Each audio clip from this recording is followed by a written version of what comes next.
विधानसभेत देवेंद्र फडणवीसांनी संजय राऊत आणि सुषमा अंधारेंवर टीका केली आहे। फडणवीसांनी राऊतांचा उल्लेख सकाळी 9 वाजताचा भोंगा असा केला आहे। अंधारे यांनी कुणाल कामराचं गाणं पुन्हा एकदा गायलं होतं, त्यावरूनही फडणवीसांनी निशाणा साधलाय। अंधारे आणि राऊत हे सभागृहाला डिवचण्याचा प्रयत्न करतात असा आरोप फडणवीसांनी केला आहे।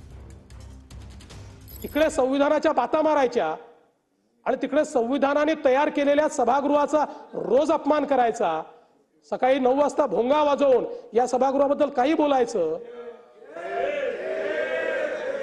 शिंदे साहेबांच्या विरुद्ध जे अतिशय खालच्या दर्जाचं वक्तव्य झालं किंवा कविता झाली, त्या संदर्भात आपण इतकी चर्चा केली, सभागृहाने त्याच्यावर आपलं मत व्यक्त केलं आणि याच सभागृहाला डिवचण्याकरता पुन्हा उद्धव ठाकरे गटाच्या एक नेत्या तीच कविता वाचतात।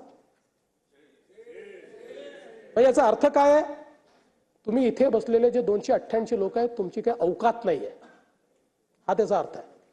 हा प्रश्न माझा नाही आहे किंवा त्या कोणी मोठेही नाही आहे किंवा त्यांना शिक्षा करावी अशी माझी अपेक्षाही नाही आहे।